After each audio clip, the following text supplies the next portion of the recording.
નમસ્કાર દોસ્તો, સ્વાગત છે તમારું તમારી પોતાની YouTube channel GK by M K sir Gujarati GK પર। મિત્રો, આજે આપણા વિડીયોમાં 1 જૂન 2026ના 15 મોસ્ટ આઈએમપી પ્રશ્નોને કવર કરીશું અને દરેક પ્રશ્નોના પરીક્ષાલક્ષી મુદ્દાઓ પણ જાણીશું। તો પૂરો વિડીયો બહુ ધ્યાનથી જોજો। લાસ્ટમાં તમારી ટેસ્ટ હશે જેના જવાબો તમારે કોમેન્ટમાં આપવાના છે।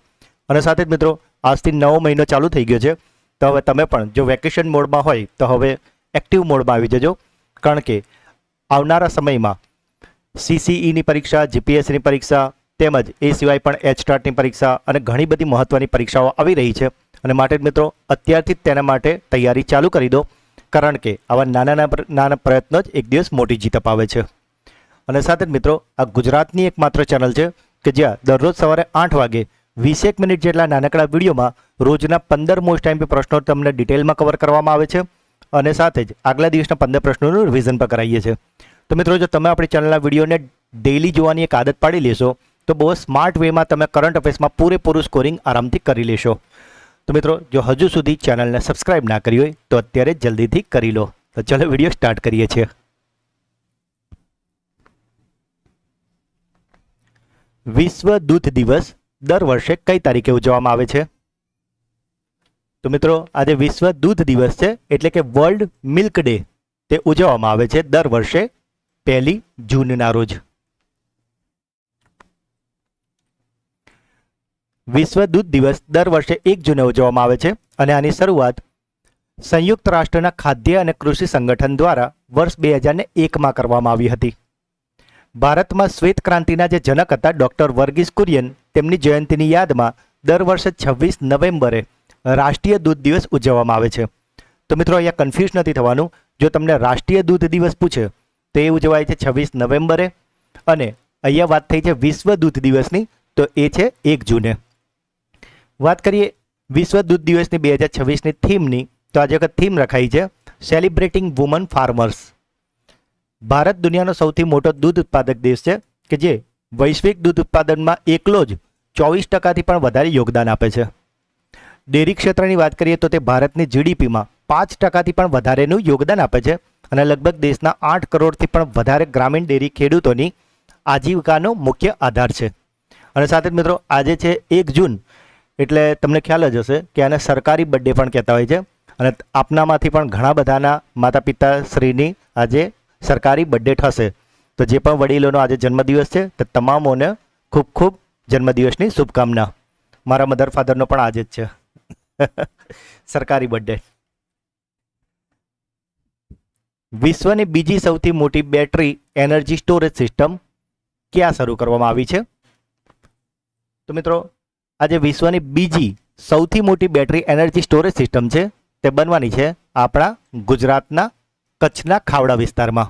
અને મિત્રો, આ બીજી સૌથી મોટી છે, એટલે જો પહેલી પૂછે તો તે છે ચાઇનામાં।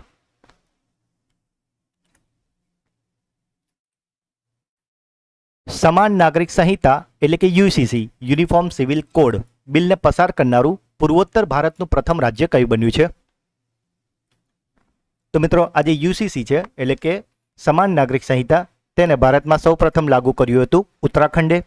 ત્યારબાદ બીજું રાજ્ય બન્યું હતું આપણું ગુજરાત અને હવે ભારતનું ત્રીજું અને પૂર્વોત્તર જે 7 સિસ્ટર કે તેનું પ્રથમ એ રાજ્ય બન્યું છે અસમ। અને મિત્રો, આમાં ત્યાંના જે ટ્રાઇબલ્સ લોકો છે તે લોકોને આમાંથી સંપૂર્ણપણે મુક્તિ અપાઈ છે અને તેનું કારણ છે કે તેમનું જે સાંસ્કૃતિક વારસો છે તેમના અને તેમના જે નિયમો છે તેમને તે જાળવી શકે માટે।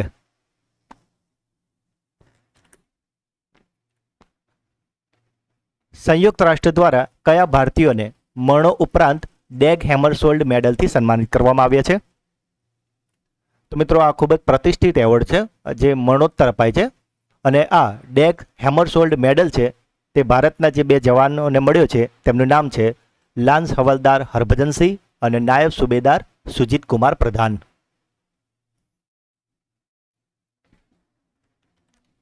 આ પદક સંયુક્ત રાષ્ટ્રના મહાસચિવ એન્ટોનિયો ગુટરેસે દ્વારા 5 જૂનના રોજ ન્યૂયોર્કમાં સંયુક્ત રાષ્ટ્રના મુખ્યાલય ખાતે આયોજિત એક વિશેષ સમારોહમાં એનાયત કરવામાં આવશે।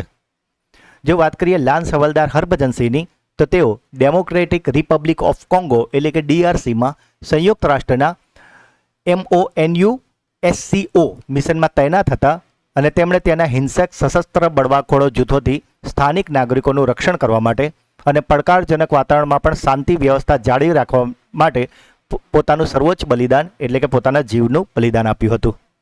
અને જો વાત કરીએ નાયબ સુબેદાર સુજીત કુમાર પ્રધાનની, તો તેઓ દક્ષિણ સુદાનમાં સંયુક્ત રાષ્ટ્રના UNMISS મિશનમાં તૈનાત હતા અને તેમણે ત્યાં ગૃહયુદ્ધ જેવી હિંસક પરિસ્થિતિ વચ્ચે ફસાયેલા જે નિર્દોષ નાગરિકો હતા તેમને સુરક્ષા પાડી હતી અને માનવતાવાદી સહાય પહોંચાડવાનું અને જે તેના ગ્રીડ વિસ્તારો હતા તેની સ્થિરતા સુનિશ્ચિત કરવામાં પોતાના જીવનનું બલિદાન આપ્યું હતું.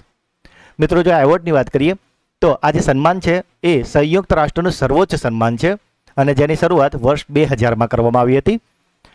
આ જે શાંતિ અભિયાનોમાં જે પણ સૈનિકો જીવ ગુમાવે છે તેવા સૈન્ય, પોલીસ અને નાગરિક કર્મચારીઓને મરણો ઉપરાંત આપવામાં આવે છે.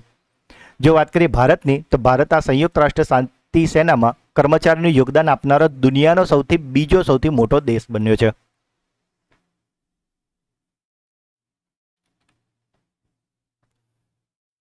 હાલમાં જ DRDOના નવા અધ્યક્ષ તરીકે કોની નિમણૂક કરવામાં આવી છે? તો મિત્રો, DRDOના નવા અધ્યક્ષ બની ગયા છે રાજેશ કુમાર સિંહ. મિત્રો, જો હજુ સુધી વિડીયોને લાઇક ના કરી હોય તો અત્યારે જ કરી લો. ચલો, અને જો નવા હોય અને ચેનલ સબસ્ક્રાઇબ કરવાનું બાકી હોય તો પ્લીઝ જલ્દીથી કરી લેજો, કારણ કે મિત્રો આ એકમાત્ર ચેનલ છે જ્યાં ઓછામાં ઓછા સમયમાં તમને મેક્સિમમ મોસ્ટ MP બધા જ પ્રશ્નો ડિટેલમાં કવર કરવામાં આવે છે. તો મિત્રો, જો લાઇક અને સબસ્ક્રાઇબ કરશો તો મને આપનો સપોર્ટ મળી રહેશે અને હું આવા જ સારા સારા વિડીયો તમારા માટે લાવતો રહીશ. તો જો હજુ સુધી લાઇક અને સબસ્ક્રાઇબ કરવાનું બાકી હોય તો પ્લીઝ અત્યારે જ કરી લો. તાજેતરમાં અવસાન પામેલા પ્રખ્યાત ઉર્દુ શાયર બશીર બદ્ર ને કયા વર્ષે પદ્મશ્રી પુરસ્કારથી સન્માનિત કરવામાં આવ્યા હતા? તો મિત્રો, આ જે શાયર છે એ ઉર્દુના ખૂબ જ પ્રસિદ્ધ શાયર હતા બશીર બદ્ર, અને તેમને હાલમાં તેમનું અવસાન થયું છે અને તેમને પદ્મશ્રી પુરસ્કાર અપાયો હતો વર્ષ 1999માં. મિત્રો, બશીર બદ્રજીની વાત કરીએ તો તેમનો જન્મ 15 ફેબ્રુઆરી 1935ના રોજ ઉત્તર પ્રદેશમાં થયો હતો અને તેમનું અવસાન 28 મે 2026ના રોજ મધ્યપ્રદેશના ભોપાલ ખાતે થયું હતું. તેઓ લાંબા સમયથી ડિમેન્શિયા એટલે કે સ્મૃતિભંશ એટલે કે ભૂલી જવાની બીમારીથી પીડાતા હતા. મિત્રો, કદાચ હમણાં જ એક મૂવી આવ્યું હતું, કદાચ તમે જો જોયું હશે, સૈયારા, એમાં આઈ થિંક જે હિરોઈન હતી એને આવી જ કંઈક બીમારી હતી કે જેનાથી તમે શોર્ટ ટર્મ મેમરી લોસ જેવું થઈ જાય, તમે બધું બહુ જલ્દી ભૂલી જાઓ, અને એવી જ આ બીમારી બશીર બદ્રજીને હતી. મિત્રો, આ બશીર બદ્રજી વિશે જ્યારે અત્યારે હું તમારા માટે આ વિડીયો બનાવતો હતો અને માટે જે ઇન્ફોર્મેશન કલેક્ટ કરતો હતો, તો તેમની જે પ્રસિદ્ધ જે બધી ગઝલોની જે મેં લાઈનો જોઈને તો રિયલી અમુક તો એટલી બધી છે ને, એનાથી ખ્યાલ આવે કે તેઓ કેટલા મહાન અને કેટલા ઉચ્ચ કક્ષાના શાયર હશે. જો તમને એમની એક બે જો ગઝલોની જો કૃતિઓની એક બે લાઈન કહું તો ઉજાલે અપની યાદો કે હમારે સાથ રહેને દો. બીજું હતું કુછ તો મજબૂરિયા રહી હોગી. અને મિત્રો, આ ત્રીજું તો મને પર્સનલી મેં પહેલી વાર વાંચ્યું, મને બહુ જ ગમી ગયું હતું અને એટલે જ મેં હાઇલાઇટ બી કર્યું છે કે લોગ ટૂટ જાતે હે એક ઘર બનાને મેં, તુમ તરસ નહીં ખાતે બસ્તિયા જલાને મેં. કેટલું ડીપ મિનિંગ સાથે આ શાયરી બનાવતા હશે. રિયલી મિત્રો, આ બધું જાણવું જોઈએ. અને આજે મને લાગે છે કે કરંટ અફેર્સના વિડીયો બનાવું છું ને તો મને પર્સનલી એવું લાગે કે મને પણ રોજ કંઈક ને કંઈક નવું શીખવા મળે છે અને જાણવા મળે છે. પદ્મશ્રી ઉપરાંત તેમને વર્ષ 1999માં જ તેમનો એક કાવ્ય સંગ્રહ હતો આસ, અને તેના માટે સાહિત્ય અકાદમી પુરસ્કારથી પણ નવાજવામાં આવ્યા હતા. તેમણે અલીગઢ મુસ્લિમ યુનિવર્સિટીમાંથી ઉર્દુમાં MA અને PhDની પદવી મેળવી હતી અને મેરિટ કોલેજમાં ઉર્દુ વિભાગના અધ્યક્ષ તરીકે પણ તેમણે સેવા આપી હતી. અને મિત્રો, જ્યારે આવા પ્રસિદ્ધ અને આટલા ફેમસ અને આટલા દિગ્ગજ વ્યક્તિને સંબંધિત જ્યારે કોઈ ન્યૂઝ હોય ને તો ત્યારે પરીક્ષામાં આને લઈને પ્રશ્નો આવતા જ હોય છે. અને અત્યારે તો પરીક્ષાનું જે લેવલ કહેવાય ને એટલું બધું હાઈ થઈ ગયું છે ને કે બને તો એવો પણ પ્રશ્ન પૂછી લે કે આ જે લાઈનો લખી છે ને તો આવી જ લાઇન્સ લખીને પૂછી દે કે આ જે કવિતા છે કે આ જે ગઝલ છે એ કોણે લખી છે. તો મિત્રો, આ રીતે ટ્વિસ્ટ કરીને પણ પ્રશ્ન પૂછાતા હોય, પણ જો તમે આપણી ચેનલના વિડીયોને દરરોજ જોતા હશો ને મિત્રો, તો આપણે દરેક ક્વેશ્ચનને એક્ઝામ રિલેટેડ બધું જ કવર કરાવી દઈએ છીએ, એટલે કોઈ ચિંતા નહીં કરવાની. તમારે ખાલી રોજ 8 વાગે વિડીયો જોઈ લેવાનો. માત્ર 9 કલાક અને 55 મિનિટમાં માઉન્ટ એવરેસ્ટને સર કરીને નવો સ્પીડ રેકોર્ડ બનાવનાર પર્વતારોહણ ટાઇલસ એન્ડ્રુઝ કયા દેશના છે? તો મિત્રો, હમણાંનું તો એવું લાગે જાણે માઉન્ટ એવરેસ્ટ બહુ જ ન્યૂઝમાં છે, કારણ કે દર 2 દિવસે માઉન્ટ એવરેસ્ટ સર કરવાનો કોઈ ને કોઈ પ્રશ્ન કરંટમાં રહ્યા જ કરે છે. અત્યારે જે રેકોર્ડ આવ્યો છે એ છે સૌથી ઝડપી એને ચડવાનો, કે જે 9 કલાક અને 55 મિનિટનો છે. અને આવું કરનાર જે ટાઇલર એન્ડ્રુસ છે તેઓ છે અમેરિકાના. મિત્રો આમાંથી એક બહુ મસ્ત વાત જાણવા મળશે જો તમને આગળ કહું. 36 વર્ષીય અમેરિકન પર્વતારોહણ ટાઇલર એન્ડ્રુઝે માઉન્ટ એવરેસ્ટને માત્ર 9 કલાક અને 55 મિનિટમાં સર કર્યો છે. મિત્રો આ અગાઉ જે આ રેકોર્ડ હતો ને એ 2003માં છેક બન્યો હતો, કે જે નેપાળના લકપા ગેલુ શેરપાએ બનાવ્યો હતો અને એમનો રેકોર્ડ હતો 10 કલાક અને 56 મિનિટનો. અને મિત્રો આજે 23 વર્ષ જૂનો રેકોર્ડ છે ને એ 1 કલાક કરતાં પણ ઓછા સમયમાં, એટલે કે આ 10 કલાક ને 56 મિનિટ હતી, એટલે ઓલમોસ્ટ ગણો કે 11 કલાક લમસમ 4 મિનિટ બાકી હતી, અને અહીંયા 9 કલાક 55 મિનિટ, એટલે ઓલમોસ્ટ 10 કલાક, 1 કલાકના ડિફરન્સથી આ રેકોર્ડ તોડી નાખ્યો છે.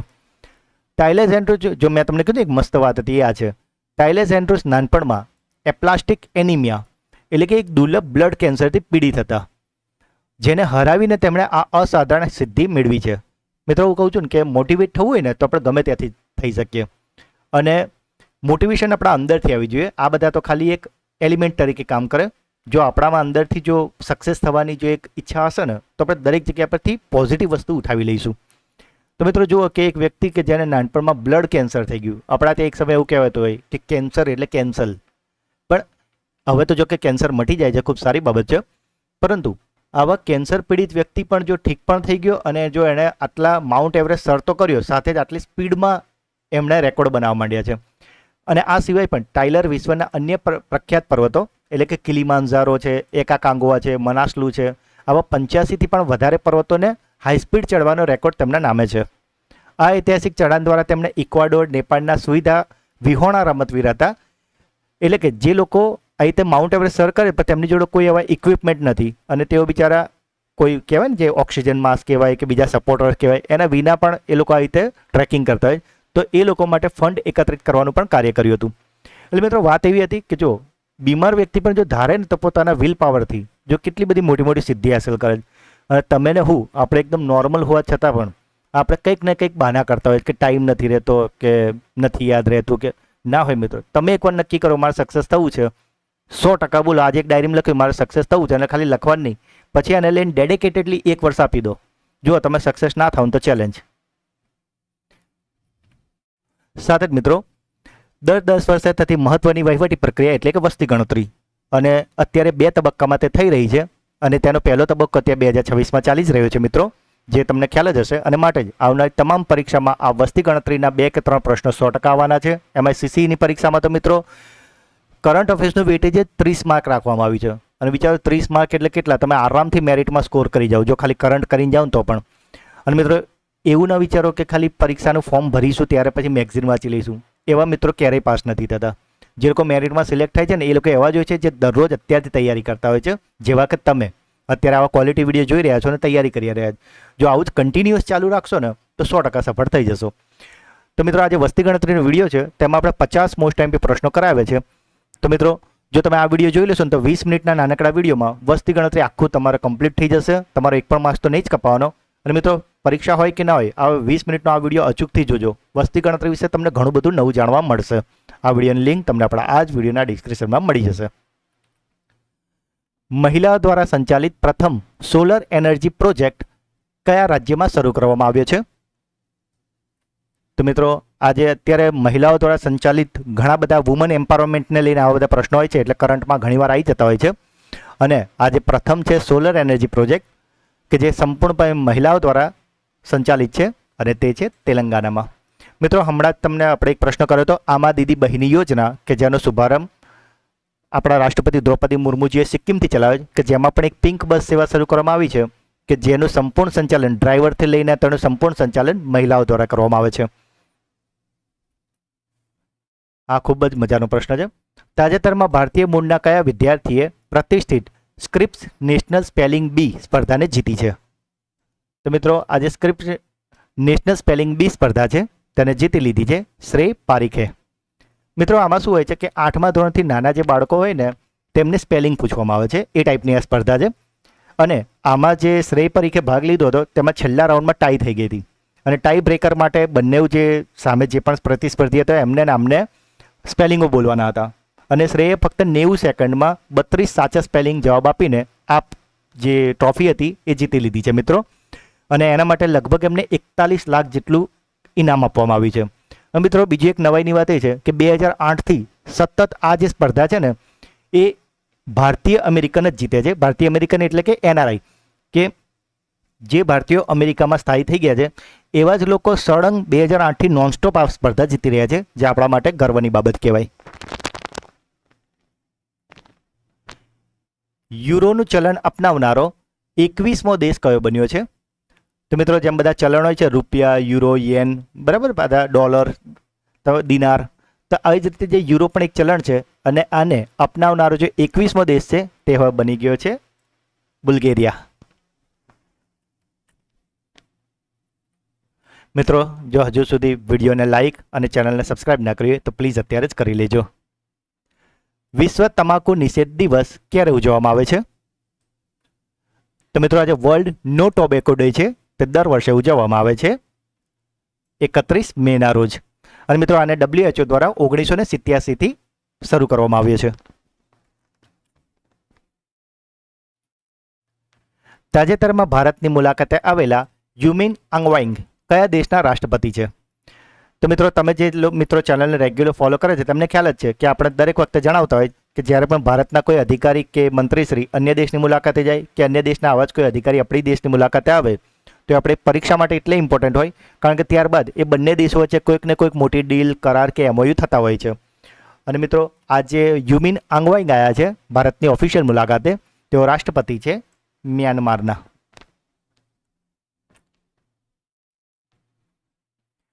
India's first Olympic gold hockey triumph at Amsterdam પુસ્તકના લેખક કોણ છે? તો મિત્રો આ જે પુસ્તક છે ઇન્ડિયાઝ ફર્સ્ટ ઓલિમ્પિક ગોલ્ડ, જે હોકીને લગતું છે, અને તેણે લખ્યું છે કે અરમુગમે.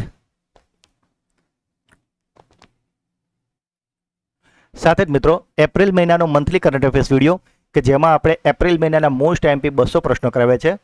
તો મિત્રો આ વિડીયો ચેનલ પર ઓલરેડી અવેલેબલ છે, અને આમાં આપણે મોસ્ટ IMP 200 પ્રશ્નો કરાવ્યા છે કે જે તમારી તમામ સ્પર્ધાત્મક પરીક્ષામાં કામ આવવાના જ છે મિત્રો. અને મિત્રો આપણે એવા જ પ્રશ્નો લઈએ છીએ ને જે અત્યારની પરીક્ષાનું લેવલ હોય છે. માટે મિત્રો આવા પ્રશ્નો જે આપણી વિડીયોમાં જે હોય છે ને એ બહુ જ IMP હોય છે મિત્રો, એટલે એના પર જરાય ડાઉટ ના કરો અને જરાય મિસ ના કરો. અને મિત્રો આવું જોવાનું એટલા માટે કહું છું કારણ કે આજેથી જે 1લી તારીખ અને 3જી તારીખે સવારે 11 વાગે મે મહિનાનો વિડીયો પણ આવી જશે. એટલે માટે એ વિડીયો આવે એના પહેલાં જો હજુ આ જોવાનું બાકી હોય તો જોઈ લેજો. જે મિત્રો ચેનલને રેગ્યુલર ફોલો કરે છે એ તો આને અવશ્યથી જોઈ લેજો, જેથી કરીને તમારું ટોટલી મંથલી રિવિઝન થઈ જાય. આ વિડીયોની લિંક તમને આપણા આ જ વિડીયોના ડિસ્ક્રિપ્શનમાં મળી જશે. અને જે મિત્રો નવા છે એ આ વિડીયો જોશે ને એટલે 100% આગળના મંથના પણ માંગતા થઈ જશે કે શોધતા થઈ જશે. તો એમના માટે હું જણાવી દઉં કે આવા તમામ મંથના એટલે કે માર્ચનો વિડીયો જોઈએ, ફેબ્રુઆરીનો, જાન્યુઆરીનો, ડિસેમ્બર, નવેમ્બર બધા જ વિડીયો આપણી ચેનલ પર અવેલેબલ છે, જેમાં આપણે દરેક મહિનાના મોસ્ટ IMP 200 પ્રશ્નો કરાવ્યા છે. મિત્રો આ બધા ક્વોલિટી વિડીયોને બિલકુલ પણ મિસ ના કરતા. ફરીથી કહું છું, એક્ઝામનું લેવલ બહુ હાઈ છે, મેગઝીનો વાંચવા કરતાં બેટર છે આવા ક્વોલિટી વિડીયો જો. સ્માર્ટ બનો, સ્માર્ટ તૈયારી કરો અને આવા ક્વોલિટી વિડીયો જોઈ લો. ગૃહમંત્રી અમિત શાહે 128 કરોડ રૂપિયાના ખર્ચે બનેલા મધુર ડેરીના ઓટોમેટેડ મિલ્ક પ્રોસેસિંગ પ્લાન્ટનું ઉદ્ઘાટન ક્યાં કર્યું છે? તો મિત્રો તમે જાણો છો કે મધુર ડેરી ક્યાં આવેલી છે? યસ, ગુજરાતના પાટનગર ગાંધીનગરમાં. મારા ઘરથી લગભગ 2 કિલોમીટર થાય છે. તો મિત્રો આજે મધુર ડેરી છે ત્યાં જ આ 128 કરોડ રૂપિયાના ઓટોમેટિક મિલ્ક પ્રોસેસિંગ પ્લાન્ટનો ઉદ્ઘાટન અમિત શાહ દ્વારા કરવામાં આવ્યું છે. ભારતીય નૌસેનાના 48મા વાઇસ ચીફ એટલે કે ઉપપ્રમુખ તરીકે કોની નિમણૂક કરવામાં આવી છે? તો મિત્રો ભારતીય નૌસેનાના 48 વાઇસ ચીફ એટલે કે ઉપપ્રમુખ બની ગયા છે અજય કોચર. તો મિત્રો આ હતા આજના 15 પ્રશ્નો. આઈ હોપ કે તમને ઘણું બધું નવું જાણવા મળ્યું હશે અને પરીક્ષામાં તો આ બધું તમને કામ આવવાનું જ છે. તો મિત્રો હવે સમય છે તમારા સુપર ફાસ્ટ ફ્લેશ રિવિઝનનો કે જેમાં આપણે જે શનિવારના જે 15 પ્રશ્નો હતા તેનું ફટાફટ રિવિઝન કરી લઈએ. કારણ કે મિત્રો ગઈકાલે હતો આપણો સુપર સન્ડે ક્લાસ કે જેમાં આપણે પાછલા અઠવાડિયાના 50 મોસ્ટ IMP પ્રશ્નોનું વીકલી રિવિઝન કર્યું હતું. તો જે મિત્રો ચેનલને રેગ્યુલર ફોલો કરે છે તે મને કોમેન્ટમાં જરૂરથી જણાવજો કે ગઈકાલના 50માંથી તમારા કેટલા સાચા પડ્યા છે. અને જે મિત્રો નવા છે એ પણ એ વિડીયો જરૂરથી જોઈ લેજો કારણ કે એ 50 પ્રશ્નો તમને ખૂબ જ ઉપયોગી સાબિત થવાના જ છે. તો મિત્રો શનિવારનો પહેલો પ્રશ્ન હતો, ગોવા પોતાનો રાજ્ય સ્થાપના દિવસ ક્યારે ઉજવે છે? તો મિત્રો ગોવાનો સ્થાપના દિવસ ઉજવાય છે 30 મેના રોજ. તો મિત્રો અહીંયાથી તમારા માટે ક્લાસરૂમ ક્વેશ્ચન છે કે શનિવારના વિડીયોમાં આપણે તમને ગોવાનો મુક્તિ દિવસ વિશે પણ સમજાવ્યું હતું. તો આ વાત થઈ છે ગોવા સ્થાપના દિવસની કે જે 30 મે છે. તો તમારે મને કોમેન્ટમાં જણાવવાનું છે કે ગોવાનો મુક્તિ દિવસ ક્યારે ઉજવવામાં આવે છે. એ અલગ તારીખ છે અને એના વિશે ડિટેલમાં મેં તમને બધું જ ડિસ્ક્રાઇબ કર્યું હતું શનિવારના વિડીયોમાં. તો તમારે તે જવાબ કોમેન્ટમાં જણાવવાનો છે. બીજો સવાલ, તાજેતરમાં કયા રાજ્યના મુખ્યમંત્રી સિદ્ધારમૈયાએ પોતાના પદ ઉપરથી રાજીનામું આપ્યું છે? તો મિત્રો સિદ્ધારમૈયા જે મુખ્યમંત્રી પદ પરથી રાજીનામું આપ્યું છે કર્ણાટકના. તો મિત્રો અહીંયાથી તમારા માટે બીજો સવાલ છે કે સિદ્ધારમૈયાજીએ રાજીનામું આપ્યું હતું તો તેમના પછી એ મુખ્યમંત્રીનો ચાર્જ કોની જોડે ગયો છે? જે ત્યાંના ઉપમુખ્યમંત્રી હતા તેમને અપાયો છે અને તેમનું નામ અને બધી જ ડિટેલ આપણે શનિવારના પીરિયડમાં તમને કીધી છે. તો આ તમારો બીજો ક્લાસરૂમ ક્વેશ્ચન, તમારે મને તેમનું નામ કોમેન્ટમાં જણાવવાનું છે. 79મી વિશ્વ આરોગ્ય સભાએ કઈ બીમારી માટેનો વિશ્વનો પ્રથમ વૈશ્વિક પ્રસ્તાવ સર્વસંમતિથી પસાર કર્યો છે? તો મિત્રો આ બીમારી છે સ્ટ્રોક. ઉલ્લાસ મિશન અંતર્ગત તાજેતરમાં કયા રાજ્યને પૂર્ણ સાક્ષર રાજ્ય જાહેર કરવામાં આવ્યું છે? તો મિત્રો આજે ઉલ્લાસ મિશન ચાલે છે તેના અંતર્ગત પૂર્ણ સાક્ષર રાજ્ય જાહેર થનારું 5મું રાજ્ય બન્યું છે સિક્કિમ. તો મિત્રો ત્રીજો તમારો ક્લાસરૂમ ક્વેશ્ચન. યસ, જે મિત્રો ચેનલને રેગ્યુલર ફોલો કરે તેમને ખ્યાલ આવી જ ગયો છે કે સર શું પૂછવાના છે. એક્ઝેક્ટલી તમારે મને જણાવવાનું છે આ ઉલ્લાસનું પૂરું નામ, જે આપણે ઓલરેડી શનિવારના વિડીયોમાં તમને ડિટેલમાં જણાવેલું છે. અને માટે જ કહું મિત્રો, આ પણ એક મેથડ હોય છે કે ક્લાસરૂમ ક્વેશ્ચનથી તમારા આગલા દિવસનું રિવિઝન થઈ જાય છે અને બ્રેન બૂસ્ટર ક્વિઝથી તમારા આજના વિડીયોનું રિવિઝન થઈ જાય છે, જેથી કરીને તમારા પરીક્ષામાં એક પણ માર્ક્સ ન કપાય. અને ખૂબ સારી બાબત છે કે મોટા ભાગના મિત્રો ક્લાસરૂમ ક્વેશ્ચન અને બ્રેન બૂસ્ટર ક્વિઝ બધાના જવાબો કોમેન્ટમાં ડિટેલમાં લખે છે, જે બદલ આપ સર્વને ખૂબ ખૂબ અભિનંદન. તાજેતરમાં લુપ્તપ્રાય સફેદ ગીધ કયા રાજ્યમાં જોવા મળ્યું છે? તો મિત્રો આજે સફેદ ગીધ છે તે જોવા મળ્યું છે મધ્યપ્રદેશમાં. ભારતની પ્રથમ રાષ્ટ્રીય એઆઈ અને ડિજિટલ વોટર સમિટ 2026ની યજમાની કયું શહેર કરવાનું છે? તો મિત્રો આજે રાષ્ટ્રીય એઆઈ અને ડિજિટલ વોટર સમિટ થવાની છે બેંગલુરુમાં. 2026માં યોજાનારી કોમનવેલ્થ ગેમ્સ માટે ભારતના સેફડી મિશન તરીકે કોની નિમણૂક કરવામાં આવી છે? તો મિત્રો આ સેફડી મિશન માટે પસંદ કરાયા છે રોહિત રાજપાલ. સુપ્રીમ કોર્ટે ઓનલાઈન ગેમિંગ પ્લેટફોર્મ પર કેટલા ટકા જીએસટીને બંધારણીય રીતે માન્ય ગણાવ્યો છે? તો મિત્રો આ જે જીએસટી છે તે છે 28% કે જેને સુપ્રીમ કોર્ટે માન્ય ગણાવ્યું છે. કઈ રાજ્ય સરકારે ગેરકાયદેસર ઘૂસણખોરીને રોકવા માટે શોધો, હટાવો અને દેશ નિકાલો કરવાની નીતિ લાગુ કરી છે? તો મિત્રો આના વિશે મેં તમને ડિટેલમાં સમજાવ્યું હતું 3D નીતિ.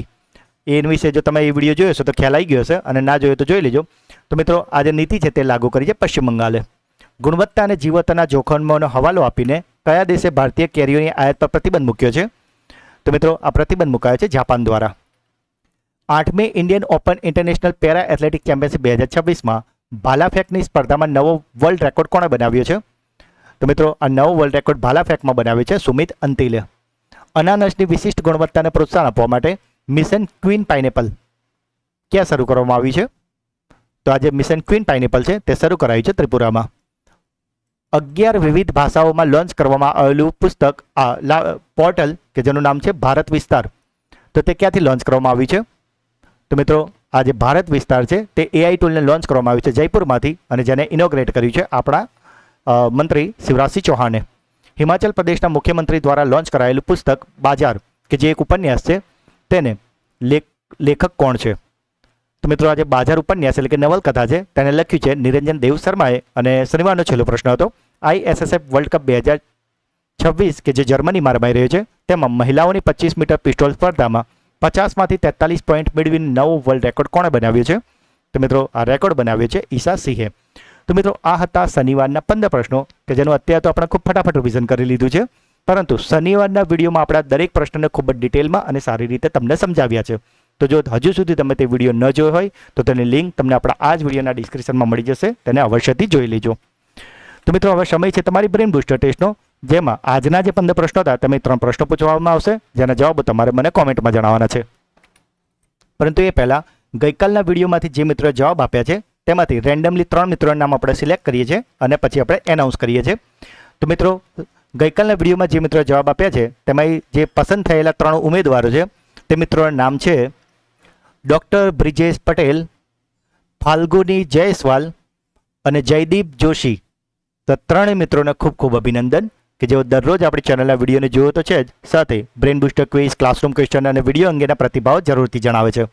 તો મિત્રો, જો તમે પણ ચેનલ પર નવા હોય તો પ્રશ્નો, જવાબ અને ફીડબેક જરૂરથી આપજો. બની શકે કે આવતીકાલના વિડીયોમાં તમારું નામ પણ એનાઉન્સ થાય. તો આજનો પહેલો પ્રશ્ન છે, સમાન નાગરિક સંહિતા બિલ પસાર કરનારું પૂર્વોત્તર ભારતનું પ્રથમ રાજ્ય કયું બન્યું છે? તાજેતરમાં ભારતીય મૂળના કયા વિદ્યાર્થીએ પ્રતિષ્ઠિત સ્ક્રિપ્સ નેશનલ સ્પેલિંગ બી સ્પર્ધાને જીતી લીધી છે? અને છેલ્લો પ્રશ્ન, માત્ર 9 કલાક અને 55 મિનિટમાં માઉન્ટ એવરેસ્ટને સર કરીને નવો સ્પીડ રેકોર્ડ બનાવનાર પર્વતારોહક ટાયલર એન્ડ્રુઝ કયા દેશના વતની છે? તો મિત્રો, ત્રણેય પ્રશ્નો જવાબ તમારે મને કોમેન્ટમાં જણાવવાના છે. અને મિત્રો, જો તમે આપણી ચેનલના વિડીયોને દરરોજ ફોલો કરશો તો પરીક્ષામાં તો તમે 100% કરંટ અફેર્સમાં સ્કોરિંગ કરવાના જ છો. પણ મિત્રો, પરીક્ષા હોય કે ના હોય, આવા ક્વોલિટી વિડીયો જોવાની ટેવ અવશ્યથી પાડો મિત્રો. રોજના કેટલેય તમારો ટાઈમ રીલ્સ જોવામાં કે અન્ય કોઈ આડાવડા કામમાં થોડો ઘણો તો બગડતો જ હશે, પરંતુ જો તમે આવી 20-25 મિનિટ ક્વોલિટી વિડીયોને આપતા થઈ જશો ને મિત્રો, તો વિશ્વાસ રાખો એ તમારા નોલેજમાં પર્સનાલિટી ડેવલપમેન્ટ અને ગ્રૂમિંગમાં ખૂબ જ હેલ્પ કરશે મિત્રો. કારણ કે નોલેજથી વધારે બેસ્ટ વેપન કોઈ નથી, અને એને અવારનવાર રોજ તમારે આ રીતે અપડેટ કરતા રહેવું પડે મિત્રો. તો મિત્રો, જો આજનો વિડીયો તમને ગમ્યો છે તો લાઈક અત્યારે જ કરી દો. જે પણ પ્રશ્નો પૂછવામાં આવે છે કે તમારો કોઈ ડાઉટ છે મિત્રો, તો તેને કમેન્ટ કરો, કારણ કે હું દરેક કમેન્ટ વાંચું છું, દરેક કમેન્ટના હું રિપ્લાય પણ જરૂરથી કરું છું. અને મિત્રો, જે સૌથી સારી કમેન્ટ હોય એને હું પિન કરું છું, જેથી કરીને તમારો પ્રતિભાવ તમામ મિત્રો વાંચી શકે. મિત્રો, આ જે વિડીયોની લિંક છે ને, એને તમારે તમામ વોટ્સઅપ અને ટેલિગ્રામ ગ્રુપમાં અત્યારે શેર કરીને મને સપોર્ટ અત્યારે જ કરો. અને જો હજુ સુધી ચેનલને સબસ્ક્રાઇબ ના કરી હોય તો પ્લીઝ જલ્દીથી કરી લો. તો મિત્રો, મળી છે એક નવા વિડીયોમાં. ત્યાં સુધી ભણતા રહો, આગળ વધતા રહો. જય હિન્દ, જય ભારત, જય ગુજરાત.